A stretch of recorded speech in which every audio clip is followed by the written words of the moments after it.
Seja muito bem-vindo e muito bem-vinda ao podcast da Comissão da Mulher Advogada Direito Delas.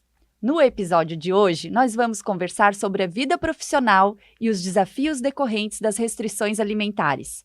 É um tema que envolve cuidado, informação e, sobretudo, organização.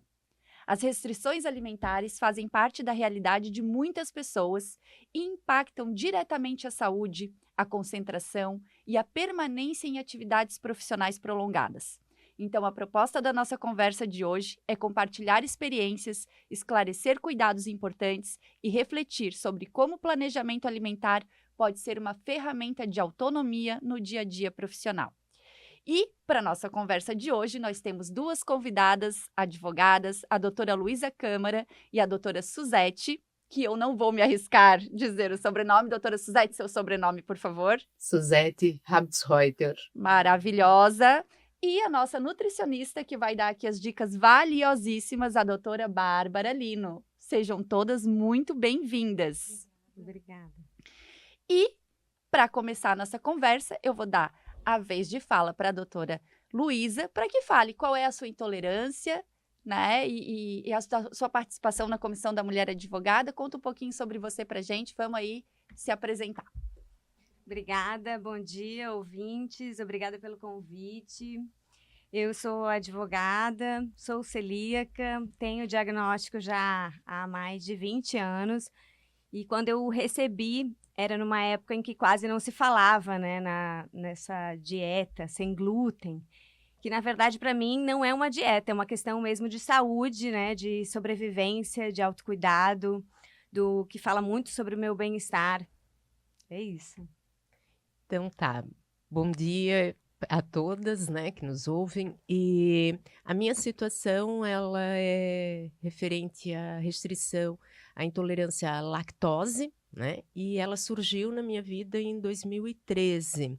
E desde lá, então, eu vim fazendo ajustes, né, não só na minha alimentação, mas como também no planejamento e organização da minha rotina pessoal e profissional.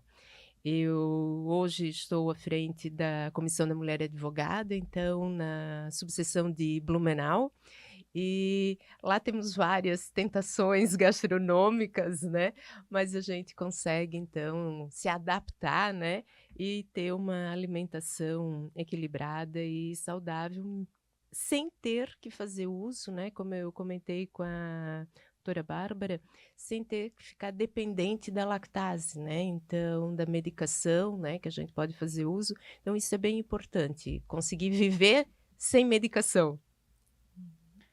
E aí, doutora Bárbara, conta pra gente qual é a tua área de atuação, se você tem ou não tem alguma alergia ou restrição alimentar, para que a gente conheça um pouco do teu trabalho. Então, bom dia para todas, para os ouvintes. Eu sou nutricionista e sou intolerante à lactose também. Então, eu convivo com essa restrição também desde 2012, mais ou menos. E hoje trabalho exclusivamente com pacientes com restrições alimentares. Então, eu vivo no meu dia a dia e no meu consultório todos os dias esse tipo de restrição. Então, é uma mudança de vida de fato, né? Então, a gente... a intolerância à lactose, principalmente, toma aquele remedinho e vai ficar tudo bem. E nem sempre fica tudo bem. Então, o que a pessoa tem que perceber é que ela precisa realmente, como as doutoras falaram, mudar a vida, entender a nova forma de se alimentar.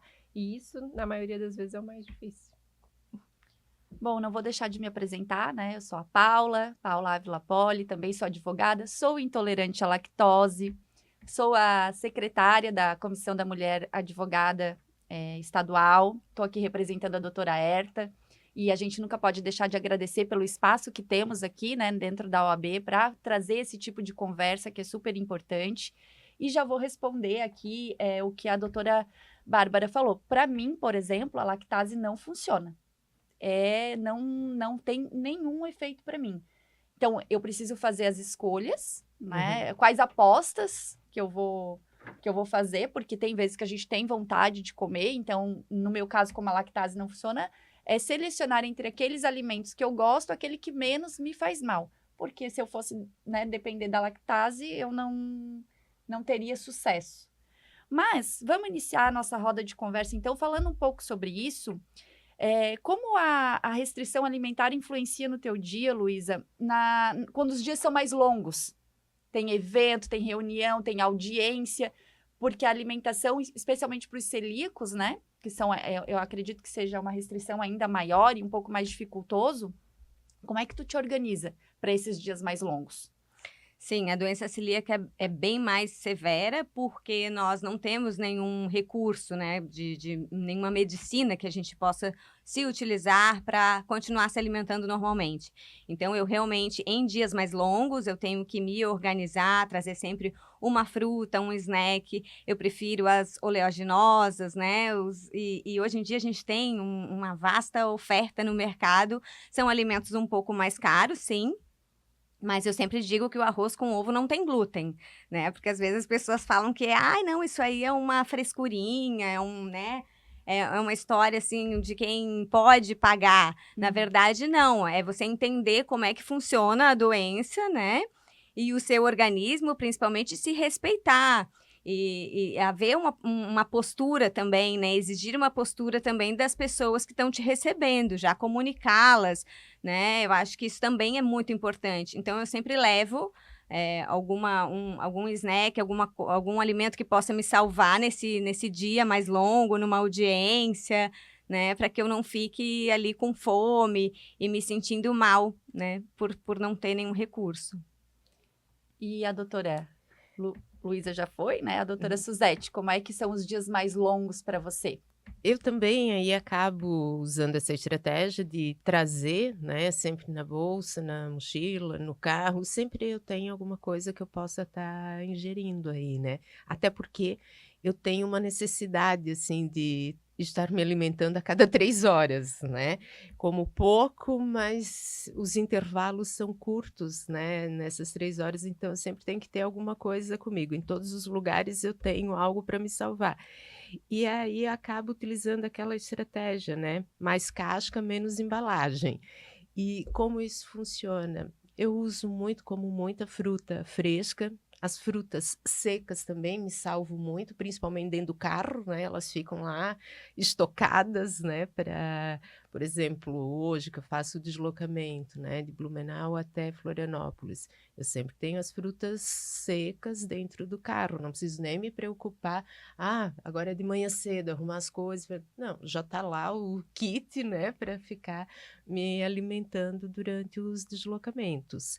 E se tem evento, se tem audiência, reuniões, tal, eu sempre vou trazendo também aí alguma coisa que eu possa estar consumindo e não ficar dependente do que é oferecido no local, né? Porque geralmente tu chega no local, o que que tem lá?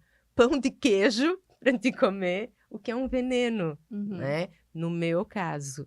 E eu também, até a lactase funciona para mim, mas eu não gosto. Não gosto de fazer uso. Então, nesses vários anos, né, o que eu faço é criar essas estratégias de trazer o meu lanche, e muitas vezes eu levo a marmitinha para almoçar também, assim. Se eu sei que eu vou passar o dia fora, eu levo o salgado para comer. E o que é legal, Paula, de observar que elas, ambas, né, acabaram fazendo mudanças e tratam o intestino também, né? Então, às vezes, vou trocar tudo por zero lactose, eu vou só trocar minha alimentação para o sem glúten e a gente esquece que são questões intestinais. Esse intestino, ele precisa ser cuidado. Então, o que a gente vai colocar no lugar é importante. A gente simplesmente, se eu comia um pão com margarina, trocar por um pão sem glúten e uma manteiga sem lactose, muitas vezes não vai tratar esse intestino como deveria. Esse intestino que está ali precisando de um cuidado um pouco maior, ele precisa de mais frutas, legumes e verduras. Ele precisa ter um substituto adequado para que ele seja cuidado, para que essa microbiota também contribua para essa digestão. Então, muitas vezes a gente está fazendo as trocas, mas não está fazendo as trocas corretas, e aí esse intestino continua sofrendo. E a gente pensa assim, poxa, o que eu estou fazendo de errado, né? E aí é essa alimentação toda que precisa ser revisada. Perfeito. Dentro da minha família, e eu acredito que possa ter na de vocês também, são várias pessoas, né? Então, minha avó, celíaca, e intolerante à lactose. Como agricultora, morreu com seus quase 90 anos, passou uma vida inteira sofrendo, né? Porque fazia o pão, por exemplo. O pão da nona italiana é um pão deste tamanho e ficava toda inchada, não conseguia entender, né, o quanto aquilo fazia mal.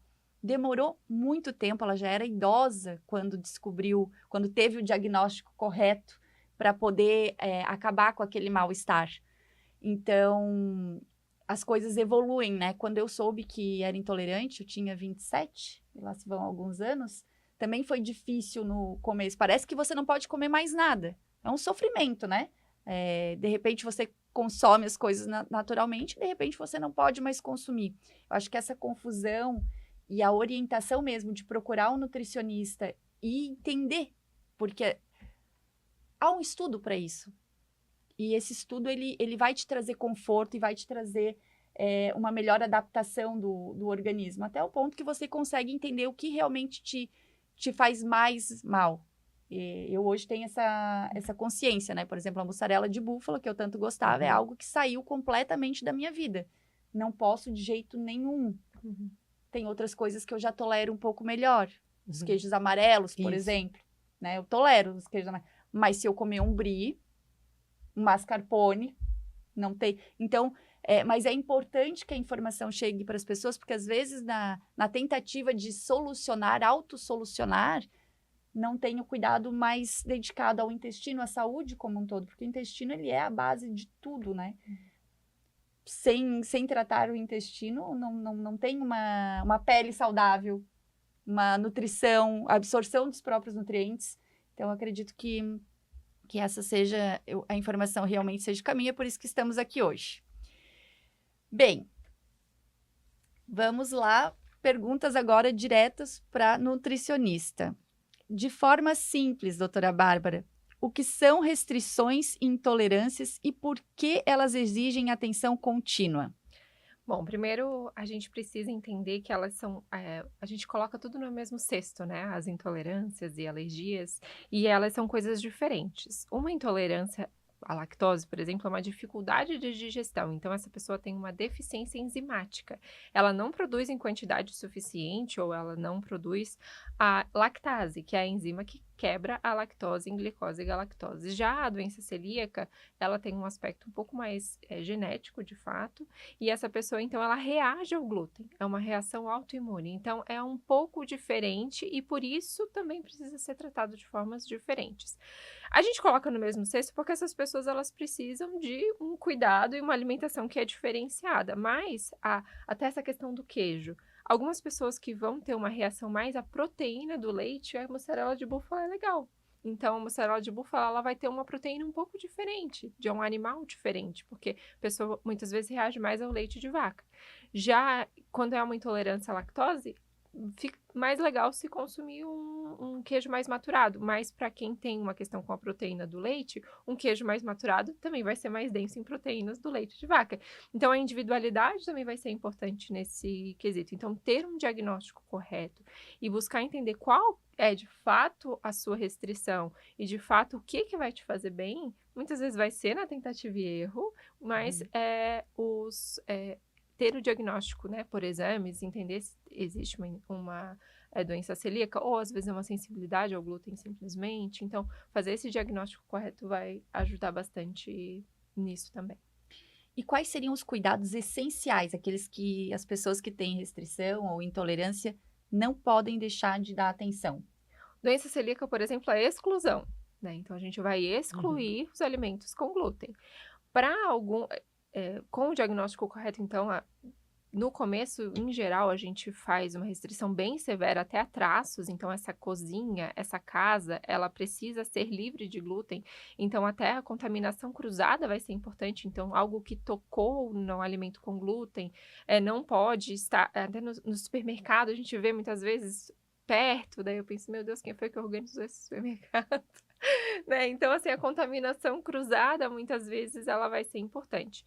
Já o intolerante à lactose, existe a enzima, mas também eu, nos meus atendimentos, gosto de fazer uma restrição mais severa, pelo menos no começo, Para quê? Para que esse intestino tenha uma pausa, que ele precisa muitas vezes, mas para que essa pessoa entenda que existem outros alimentos, né? Então, ela era acostumada a acordar de manhã e comer um pãozinho com queijo, e depois no almoço ela ir lá e comer alguma coisa com queijinho parmesão, e aí e aí ela precisa entender que existem outras coisas para ela comer, né? Então, essa restrição severa no começo também vai ser importante para esse aprendizado. Então, muitas vezes a exclusão, depois, para quem tolera a enzima em momentos pontuais, em algumas pessoas vai ser interessante, porque a gente quer ser incluída também e quer participar dos momentos festivos, mas mais uma vez, individualizar, entender se vai ser preciso restringir totalmente, ou se uma enzima, ou ponderar, né, como é o caso que a Paula faz, né, entende qual que é o momento e quando ela está tolerando melhor também. É o autoconhecimento o mais importante. Isso é verdade. Hoje em dia é bem comum a gente falar de autoconhecimento e passa por esse entendimento também da saúde. Bom, e aí a gente estava falando nos bastidores de pertencimento, né? Sobre a importância de os locais que a gente frequenta pensarem ou tentarem formas de incluir para as pessoas que têm esse tipo de restrição, algum tipo de oferta de alimentos. E como todas advogadas, né, doutora Luísa, a gente também estava pensando, mas a responsabilidade que esses locais assumem ao fazer esse tipo de oferta é uma responsabilidade direta. Se você oferece, você tem que assegurar que as pessoas que consumam aqueles alimentos não vão ter nenhum tipo de reação. E aí, doutora Luísa, eu gostaria que você trouxesse da nossa conversa de bastidor a sugestão, né, para os eventos, para os locais que quiserem ofertar uma forma segura de fazer isso. Sim, eu me sinto bastante acolhida quando eu chego a um evento e lá consta um lugarzinho especial para os celíacos, né? Mas é importante que eles também tenham a ciência dessa responsabilidade com relação à contaminação cruzada e coloquem ali uma plaquinha que ela não está livre da contaminação cruzada, muito embora sejam alimentos que não contenham glúten, né? Hoje eu estou como presidente da Comissão da Mulher e Mãe Advogada da OAB de Santo Amaro da Imperatriz e nós organizamos um evento lá e a proposta era falar sobre saúde, né? Falar sobre autoconhecimento nessa perspectiva do bem-estar da mulher. Então lá foram oferecidos salada de fruta, havia também, eu levei uma torta sem glúten, bem fit, sabe? Então, assim, é importante, isso eu acho que traduz em profissionalismo, traduz o evento com uma pegada, assim, bastante acolhedora, e eu acho que todo mundo se sente tocado por isso, sabe? Quando chega um evento que oferece essa opção. Doutora Suzete, acolhimento, pertencimento, quando tem esse tipo de alimentação, como a doutora se sente? A gente se sente realmente cuidada, né? A gente estava antes conversando sobre isso, né? E faz muita diferença. Basicamente, nós, mulheres e advogadas, a gente tem uma função, né, de cuidar do outro, né? E acaba esquecendo do seu autocuidado, né? E quando a gente chega aí num evento, numa reunião, e tem essa preocupação, né, de pensar nessas restrições alimentares, o sentimento, né, que a gente tem é de muita gratidão, porque tu te sente incluída, pensada, querida, né? Então, é algo que realmente traz um afago para a alma, assim, né? Porque não é uma questão de escolha, ou alguns usam um termo assim bem coloquial, assim, é de frescura, não come porque não quer, porque se quisesse conseguia. Não, é que não dá para comer. A gente se sente mal. Dá um mal-estar. A questão da lactose é mais tranquilo comparado com o celíaco. Isso ninguém pode discutir, né? Então, o mal-estar que a gente sofre é bem mais ameno comparado ao celíaco. E a outra situação é que sempre é bem colocado sobre o nosso intestino é o nosso segundo cérebro, né? E dentro dessa perspectiva, eu vejo como um reflexo que a gente tem nesse cuidado da alimentação com a nossa própria saúde mental. A gente desempenha melhor né? Os papéis que a gente tem, não só como advogada, mas mãe, mulher, todos eles a gente fica melhor, mais produtiva, mais proativa, com humor melhor, né? Não só a pele, mas tudo acaba melhorando quando a gente tem esse cuidado da alimentação e o respeito próprio à sua particularidade, né? Então, E sem glúten e sem lactose também pode ser gostoso, né? sim. Às vezes existe aquele preconceito, né? Ai, mas é aquela comida triste. Aquela que fica num cantinho ali, excluída, comida triste. Não, a gente também entender que outras pessoas podem comer a comida sem glúten, sem lactose e gostar, né? Então, tirar um pouco esse preconceito da comida sem glúten, sem lactose e colocar ela na mesa da família, né? E todo mundo comer, e mesmo quem não tem restrição achar bom, por que não, né? Então, tirar um pouco essa coisa de, ai, é aquela comidinha triste que ficou ali num cantinho, é pra essa coitadinha ali que não pode comer. Não, pode ser gostoso, pode ser saboroso, pode ser inclusivo também. Vou fazer 2 perguntas, porque eu sei que tem resposta a uma delas, que eu conheço, mas acho importantíssimo que todas saibam. Mas vou começar porque a gente falou muito de contaminação cruzada. Mas talvez o público, que não tem nenhum tipo de restrição, não saiba o que é uma contaminação cruzada. Então, doutora, o que seria a tal da contaminação cruzada? Especialmente quando a questão é com proteína, né? Quando a gente fala ali do glúten, principalmente. Se o alimento encostou no outro, ele já está contaminado. Que é quando a gente pega um produto e ele está escrito pode conter leite. Ele não tem... Se olhar os ingredientes lá na embalagem, não tem leite nos ingredientes, no pode conter leite. Mas ele estava ali na fábrica, ele é uma fábrica que tem leite. Então, é uma contaminação não direta, é uma contaminação cruzada por algo que usou o mesmo utensílio, o mesmo forno, o mesmo maquinário. Para quem tem uma questão mais severa, uma alergia mais severa ou alguma questão autoimune, isso vai ser super importante, porque o mínimo traços que a gente chama, a mínima quantidade, já vai causar uma reação nessa pessoa. Então, vai ser importante essa questão do não encostar. Quando é uma dificuldade de digestão, como é o caso da lactose, não teria tanto problema nesse sentido. Mas quando a gente fala de contaminação cruzada, é mais quando existe uma alergia severa ou alguém que reage a traços, que a gente chama. Perfeito. E eu sei que você ensina algumas receitas para quem tem esse tipo de problema. Sim. Onde acha essas receitas? Tem meu canal no YouTube, Nutri Bárbara Lino, a Cozinha Bárbara, né? O meu canal. A gente fala sobre restrições alimentares, fala tecnicamente, mas fala nas receitas também, né? Então tem lá receitas sem glúten. A maioria é sem glúten também, né? Eu falo sobre intolerância à lactose, mas como eu disse, né? Eu gosto de incluir todos e porque não pode ser gostoso. Então a gente acaba fazendo quase tudo sem glúten também. Perfeito. Vamos começar agora, então, a falar um pouquinho da segurança, né? Já pincelamos algumas coisas sobre a importância da informação adequada, especialmente para os locais que querem oferecer esse tipo de alimentação, para ser um evento diferenciado, para ser um evento acolhedor, para ser um evento que gera essa percepção do pertencimento dos participantes, da inclusividade, né? Porque eventos inclusivos são uma tendência que não só por ser modismo, tem a finalidade de seguir muitas vezes a própria lei, quando se trata de deficiências, os acessos, acessibilidade.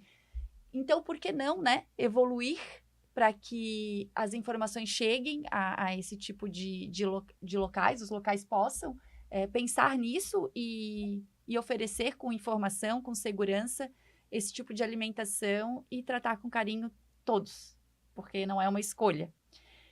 Então, Luísa, por que quando tu chega nos eventos, tu entende importante a informação que tem a restrição? O que você nota quando chega num local? Onde você procura? É comum ter esse tipo de informação? Não é comum? Como que você vê essa questão da segurança quando você está nos ambientes? Sim, eu vejo que é um diferencial muito significativo, né? E percebo essa questão da empatia do organizador do evento, né? Quando ele se preparou para acolher diversas pessoas ali. E hoje a gente tem um mundo tão diverso, né? Cada um que tem uma situação diferente uma do outro. Então, eu acho que é fundamental quando eu chego a um evento e eu verifico claramente a informação de que ali é um ambiente seguro para mim, né? Me sinto bastante acolhida, muito embora eu traga sempre ali um recurso que possa me salvar, mas eu me sinto profundamente agradecida quando eu encontro um espaço que foi pensado para me acolher. E, Suzete, como é que você chega, quando você chega nos ambientes, um restaurante, por exemplo, você já vê uma evolução nessas questões, até para as empresas que vivem disso, né, que trabalham de alimentação. Como é que você vive essa experiência relacionada à tua própria segurança? Encontra informação, ainda é difícil, poderia ser melhor? Eu entendo, né, que a gente evoluiu muito, né, no sentido de ter mais acesso à informação nos cardápios aí, né, quanto à composição e as restrições que tem. Um pouco, talvez, eu sinta essa evolução, porque naturalmente a gente acaba fazendo escolhas para frequentar locais, né, que têm esse cuidado e atenção, e tu passa a excluir os locais que não têm esse cuidado e atenção. Então, o que eu percebo é que há um aumento, uma melhora, né, nesse preparo e informação ao consumidor, né.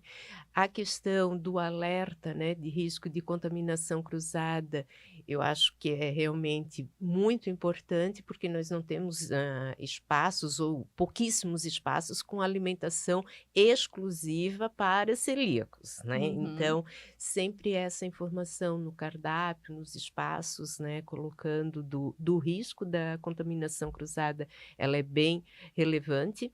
E eu acho que é isso, a gente quando vai entrando, né, nesse processo de autocuidado e até mesmo com os familiares que não têm essas restrições, mas o resultado para eles é positivo também, porque eles deixam, né, de ter várias alergias ou inflamações, né, a gente faz escolhas mais saudáveis para nossa alimentação, seja durante a semana, seja nos finais de semana, nos momentos de lazer também, né. Não tem aquela: "Ah, é final de semana, tudo pode". Não, tudo pode desde que me faça bem, né. Então, Vou é aproveitar isso. um gancho que a doutora Suzete falou para te fazer uma pergunta. Existem ondas, né, na nutrição, e teve uma época que passou-se a condenar todo o alimento com glúten e todo o alimento com lactose, como se o leite propriamente fosse causar inflamação. Exclua da sua alimentação. Tenha você sim ou não algum tipo de restrição. Mito ou verdade?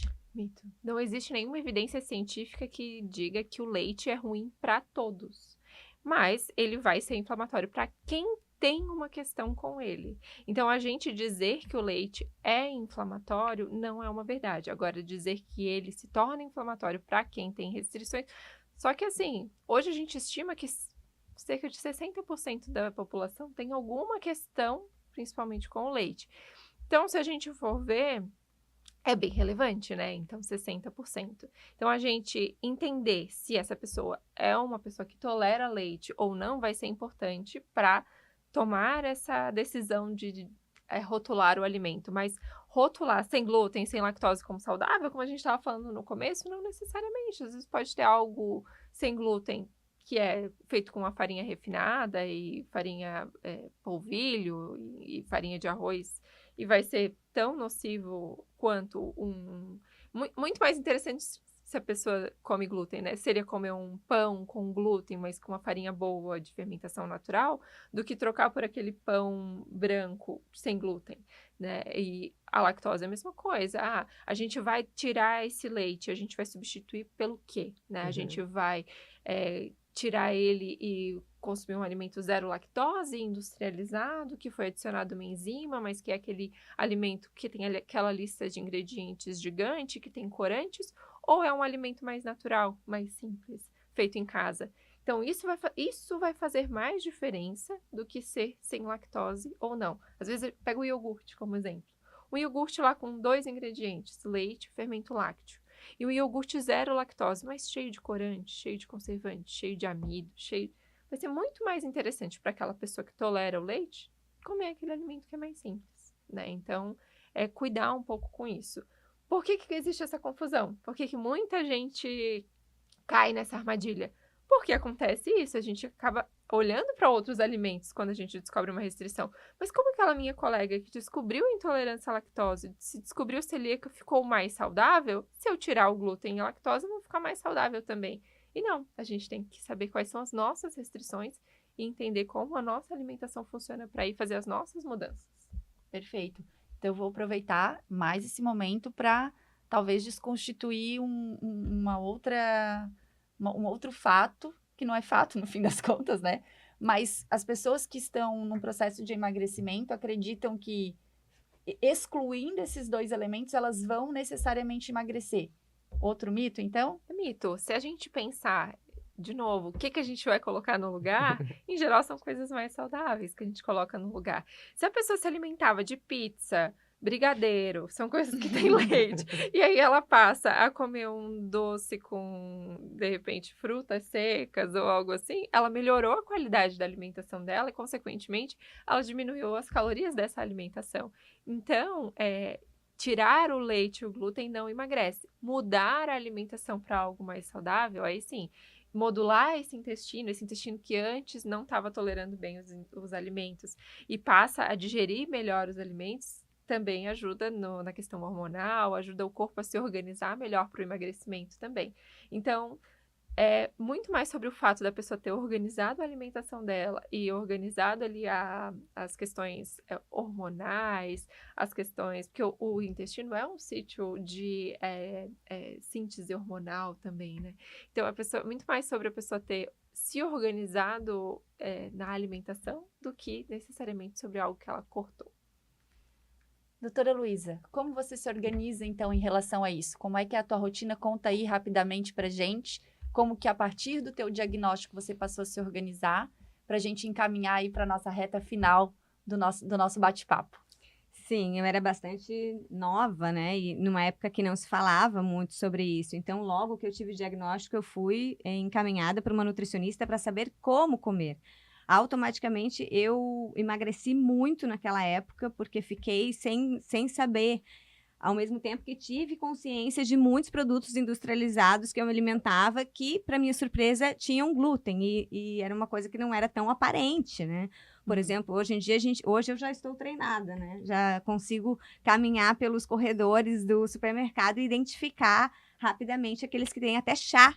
Às vezes tem glúten no Brasil. Então, temperos, né, remédios, shampoo, cosméticos. Então, assim, situações que se você for a fundo, é bastante complicado. Mas eu já passei por várias nutricionistas e realmente é um tipo de profissional que está sempre comigo, né? Porque eu sou uma pessoa que primo também pela minha atividade física, então estou sempre ali tentando recuperar o norte, sabe? Às vezes ando meio perdida, mas aí eu, né, procuro alguma outra profissional que possa me auxiliar.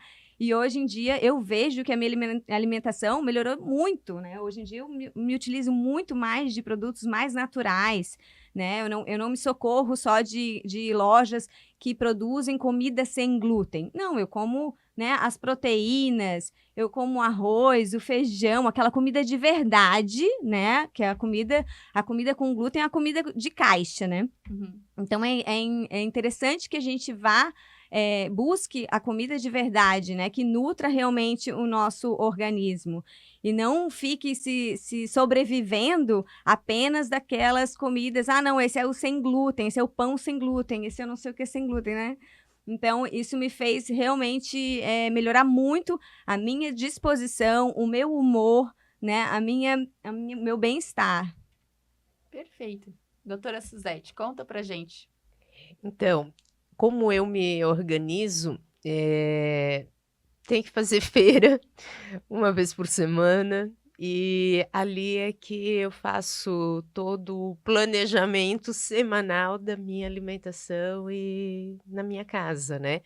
Porque se eu fizer essas escolhas, essa organização diariamente, eu já tenho experiência própria de que isso não vai dar certo, não vai acontecer, eu vou comprar alguma coisa para estar me alimentando. Então, uma vez por semana, dia de feira, chego em casa, é aquela correria toda de lavar tudo, higienizar, porcionar, picar, deixar tudo já pré-preparado, assim, para fazer uso durante a semana. Então são praticamente 3 horas que eu preciso durante a semana para fazer essa organização e planejamento. Só que olhando todo o ganho que eu tenho, né, todos os outros 6 dias e meio na semana, não tem preço, né, dedicar essas 3 horas para a preparação dos alimentos. E hoje em dia eu me coloco como uma pessoa extremamente, assim, ó, privilegiada, porque, por mais de 25 anos, quase 30 anos da minha vida, eu sempre tive que comer fora, né, comer em restaurante e tal, por questões de trabalho. E hoje em dia, assim, já há algum tempo, eu tenho o privilégio de poder preparar meus alimentos, né, então é uma coisa, não é só um ato de amor para com a minha família, mas comigo mesmo, né. E a diferença, né, na qualidade de vida, no humor, né, que a gente acaba tendo, é perceptível isso, né. Então, sou grata por hoje poder fazer a feira, higienizar, preparar, porcionar e consumir as coisas que eu faço. E claro, todas essas escolhas, né, desde que eu fui mãe, né, eu sempre procurei aí orientação e auxílio de nutricionistas, né, e isso eu venho fazendo porque reflete nessa qualidade de vida. Então, seria isso. Agradeço a doutora Bárbara por representar aí as nutricionistas, né, que sem vocês a gente não estaria, né, com a qualidade e condições de uma vida boa com essas restrições, né. A nossa vida é bem colorida e gostosa. Obrigada. E assim, às vezes os pacientes chegam muito desesperados no começo, quando recebem o diagnóstico, né? O que que eu vou comer agora, né? Uhum. E aí eu falo assim, é um convite que a vida tá te fazendo para olhar para si. Às vezes a gente cuida do outro, às vezes a gente é mãe e aí tá ali muito dedicada ao marido, aos filhos, à profissão. E aí eu falo assim, é um convite, a vida tá te convidando agora a olhar para ti. O que que a gente fez até aqui e o que que a gente vai mudar a partir daqui? A gente vai olhar para ti, a gente vai olhar para o teu intestino, olhar para como tá a tua alimentação e a gente vai melhorar a partir daqui. Inclusive, é muito comum que a intolerância à lactose, principalmente, ela se manifeste a partir de uma grande mudança da vida. Porque a intolerância, ela não é tão comum que a pessoa nasça intolerante à lactose, ela vai desenvolvendo. E para a maioria dos pacientes existe um marco, aquele momento da vida onde ela começou a se manifestar. E geralmente nem sempre é uma coisa ruim, mas às vezes mudou de cidade, começou a faculdade, ou sim, um trauma, algo que aconteceu, e a partir dali, essa pessoa, então é a vida também convidando a gente a olhar para si e convidando a fazer as mudanças que são necessárias para que, então, essa nova alimentação passe a se estabelecer.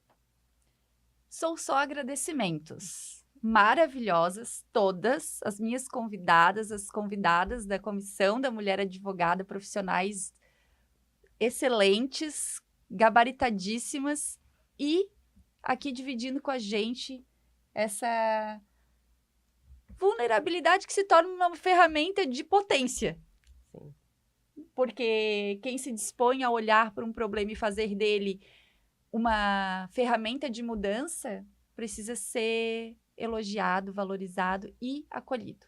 Espero chegarmos no dia que possamos ter aí essa segurança alimentar em todos os ambientes que frequentarmos. Vai acontecer, as coisas acontecem aos poucos, mas elas acontecem e trazer a informação é o mais importante para mudança nesse caminho. Então, hoje, conversamos sobre restrições alimentares a partir do cuidado, da informação e da organização. Planejar a alimentação é uma forma de proteger a saúde e garantir mais tranquilidade na vida profissional. Que esse episódio contribua para escolhas mais conscientes e para uma relação mais segura com a alimentação no dia a dia de trabalho. Nós agradecemos mais uma vez as nossas convidadas e até o próximo capítulo.